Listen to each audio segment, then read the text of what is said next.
I recently purchased some new watercolor paints and needed to add them to my watercolor palette. But I didn't have any empty spaces in my color wheel. Have you ever faced that problem? I realized there were a few colors on my palette that I'm not really using anymore, so I could remove those. And there was also just a need to reorganize and rearrange the colors in the color wheel. So I decided to update my palette. In this video, I'll show you how I remove colors from my palette, move colors around, and generally refresh and reset my watercolor palette. If this sounds interesting to you, keep on watching.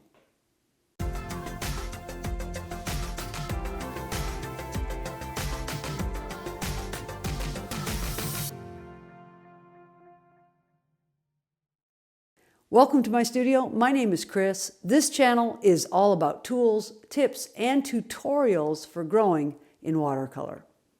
Here's the finished color wheel that I create in this video. If you'd like to follow along and create your own color wheel, check out my free template on my website at studio.krisdebruine.com.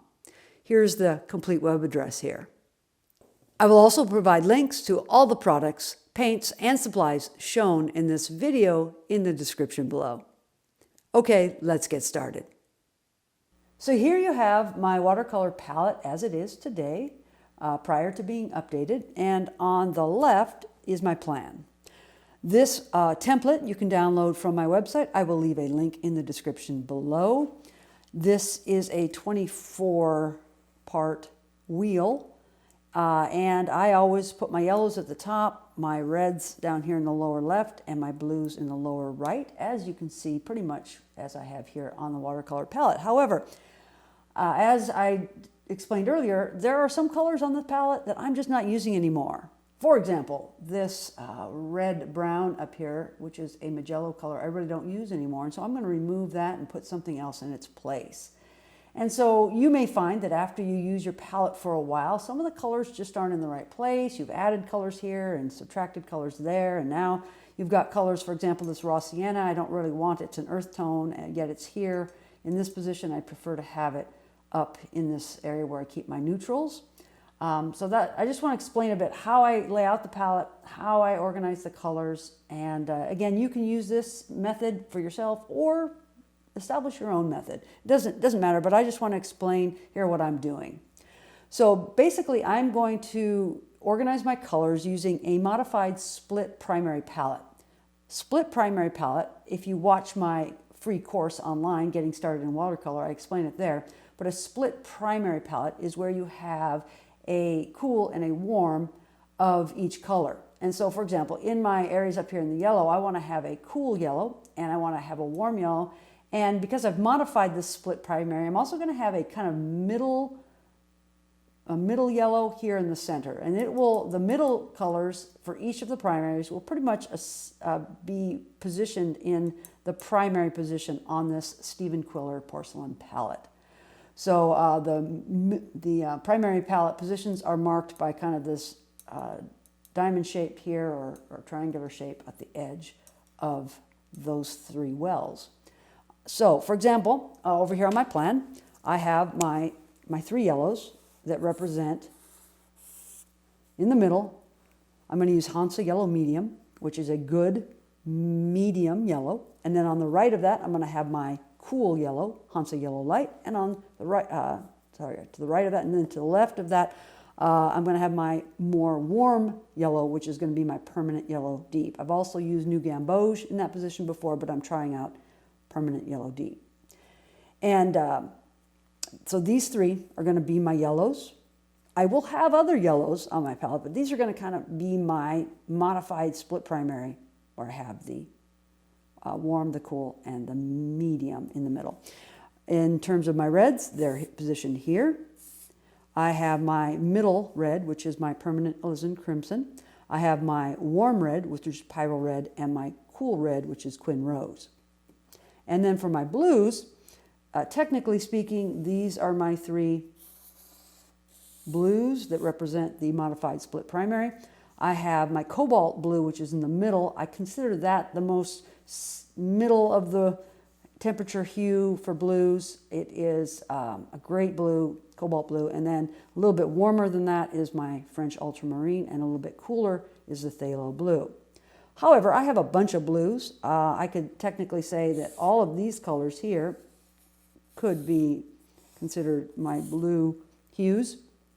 I have some other blue, cerulean blue, chromium, and danthrone blue, and well, that lavender isn't really part of the blue, sorry. It should end here. So these 1, 2, 3, 4, 5 colors are in my blue spectrum. I have a lot of blues. I love blues.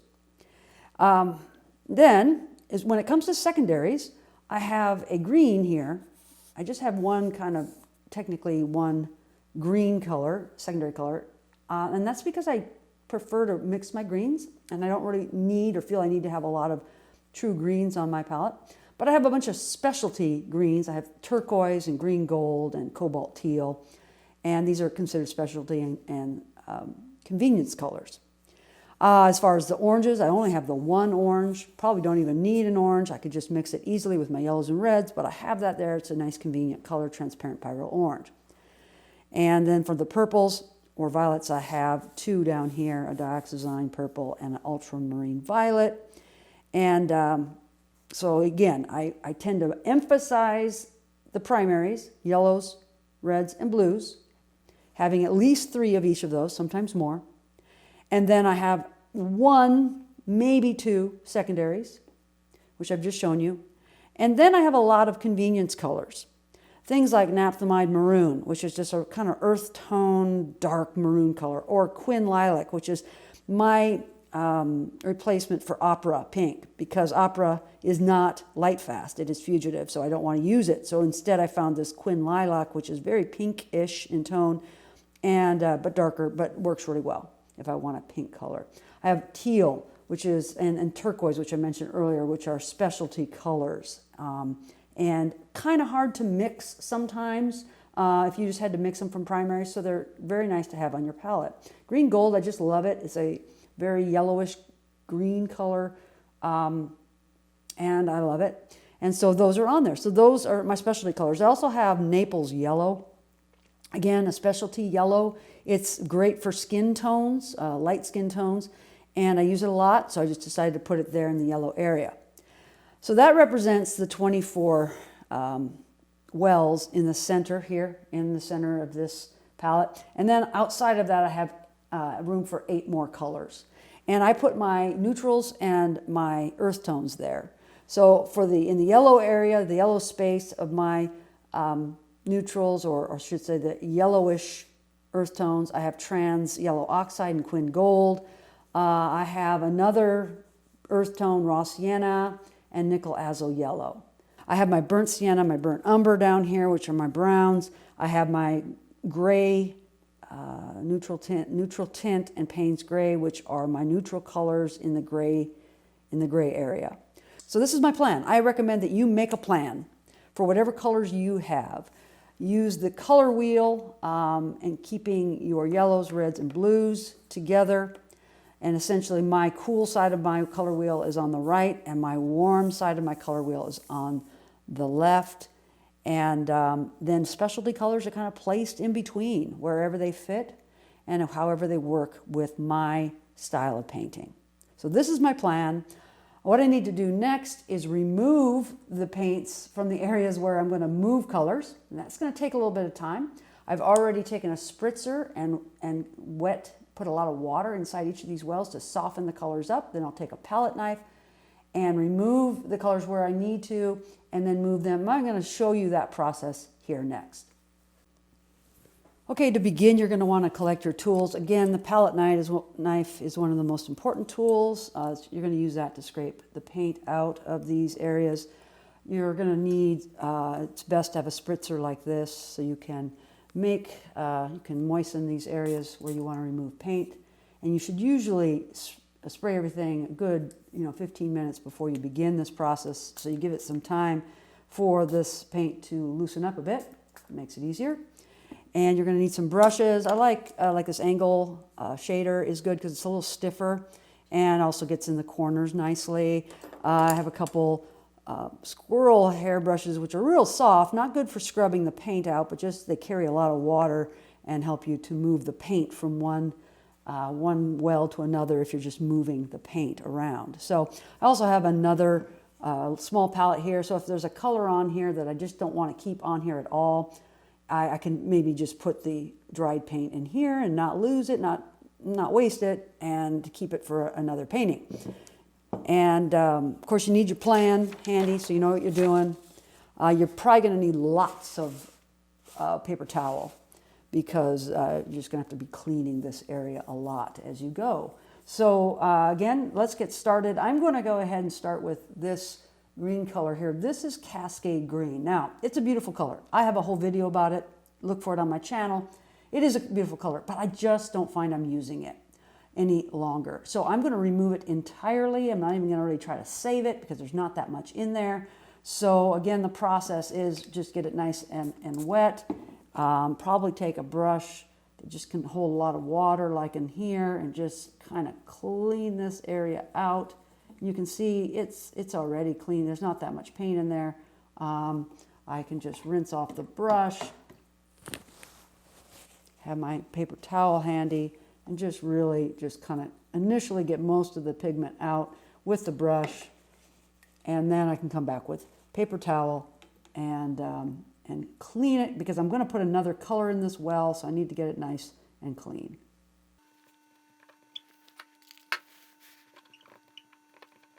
So you can see just like that, I've cleaned that well out. It's ready to go. And I was planning on putting phthalo green in that spot. My phthalo green is actually here, so I'm just going to move it over, and so I'll do that next. So again, because I've already moistened this and let it sit for 20 or 30 minutes before I started, the paint is all really soft and really easy to move. So you can see how easy that is to do. Now I can just come in and just clean out this well with the residual paint, and it'll be ready for my other color, whatever I want to put in there. This is one of the advantages, by the way, of using a porcelain palette.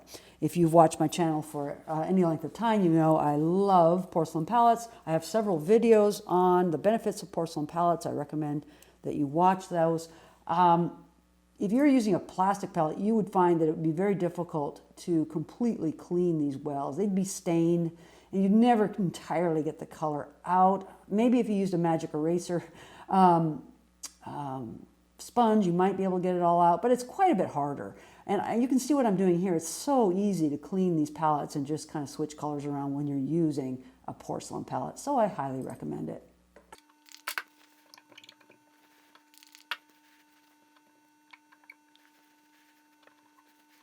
So there you go. You can see pretty easy to get that spot cleaned as well.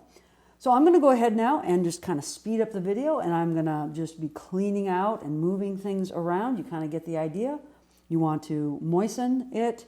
You want to use your palette knife to scrape out the paint, move it where you need to, or dispose of it, and then clean the well out really well so you're ready for your new paint. One of the decisions I've made is to remove my sap green from my palette altogether.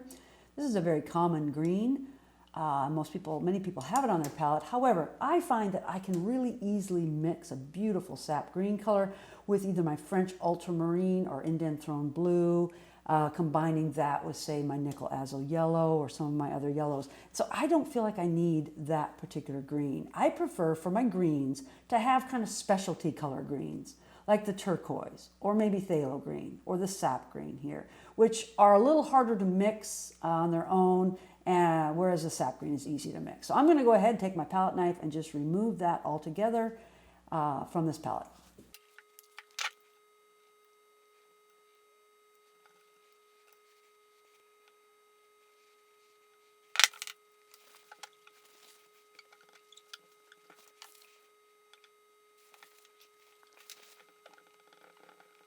Okay, now I'm ready to work on the yellow area here again. I'm going to have a modified split primary. I've got a cool yellow here, which would be Hansa Yellow Light. I move that from the center here to this spot. The cool yellow is going to be closest to the greens. Then I have a kind of middle of the road yellow. That's my Hansa Yellow Medium. And then a much orangier or warm yellow, and that's going to be Permanent Yellow Deep. Again, I mentioned earlier, sometimes I use New Gamboge, but I'm trying out this color instead, partly because this is a single pigment color, and I prefer as much as possible to use single pigment colors. What I mean is that this paint is made up of a single pigment PY110. It's a Daniel Smith color, and so I'm going to give that a try instead of New Gamboge, which has, I think, two colors, two pigments to make the color. I'm going to go ahead and just show you then how I fill these. I like to put the paint up in the corner of the wells as much as possible, as you can see in many of these. That way the paint kind of sticks to the edge of the well, and then when I put a lot of water in the well, the water kind of flows down into the bottom of the well, and the paint is kind of not sitting in the bottom. And I just like to do it that way. I think it makes the paint last longer when I do it that way. So again, my cool yellow is Hansa Yellow Light. Now I've got my Hansa Yellow Medium, which really is considered very much a middle yellow in between cool and warm. You can see that there. I think Hansa Yellow Medium is very similar to a cadmium yellow. And finally, my warm yellow, Permanent Yellow Deep. And so again, as you see, I don't fill the entire well up with paint. I just put the paint in a corner. That way when I bring in water, I can kind of create a little puddle of that color here at the bottom of the well. And I prefer to do it that way. Now that I have my blues all rearranged where I want them, from warm blues up through cool blues, I'm now going to move my Payne's Gray over here by my other gray, which is neutral tint. So neutral tint is warmer and Payne's Gray is a little cooler. And so I'm going to place those here. So again, the process I'm using to remove the paint is to get it moist and let it soften, then use a palette knife to take out the majority of the paint, then use a big squirrel mop brush here to come in and loosen all the remaining paint, and then just bring it over and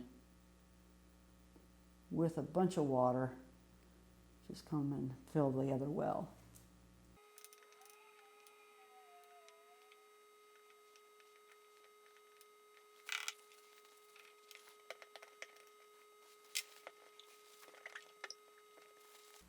So there you go, nice and clean. One of the reasons I'm showing you this process of how to move paint from one well to the other is I want to show you how easy it is.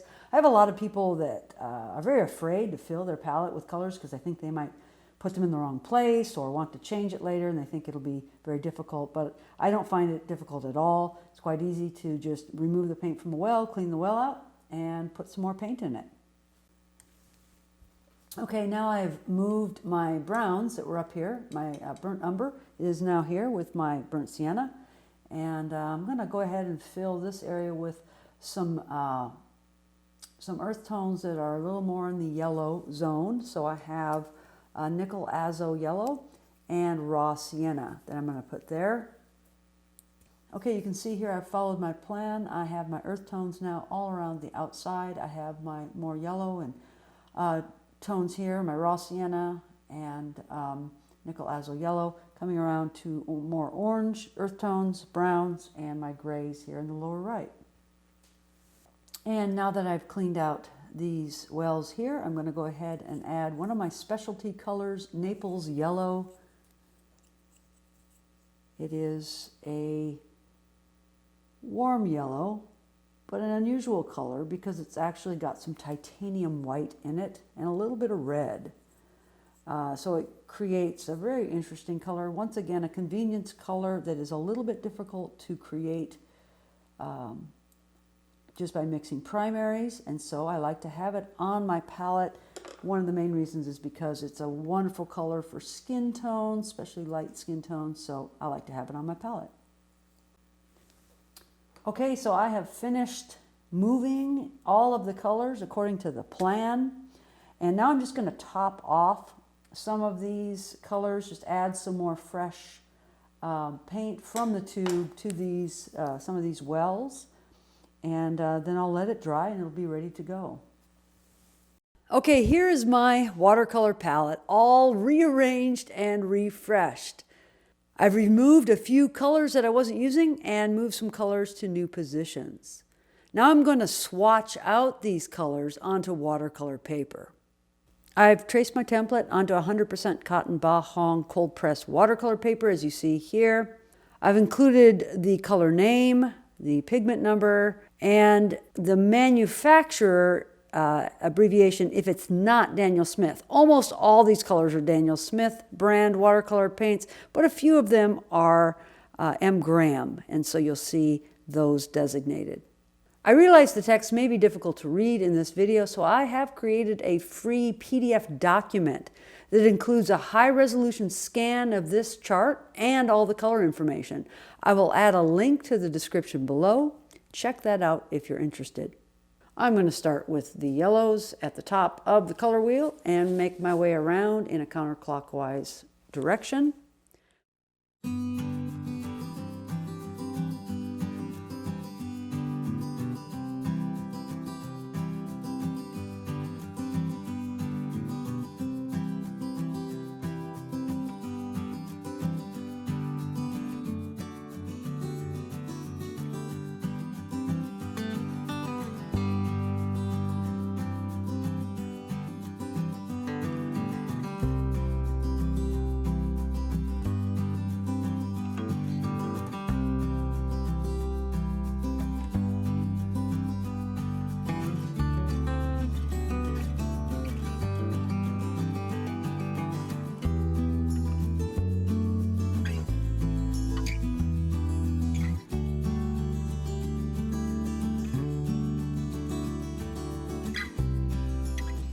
So there you have it, the 30 colors that I currently have on my watercolor palette. If you'd like to get a high-res scan of this, check out the link below. I also offer this template that you can use to swatch out your own colors. Thanks for watching, have a great day, and I'll see you in the next video.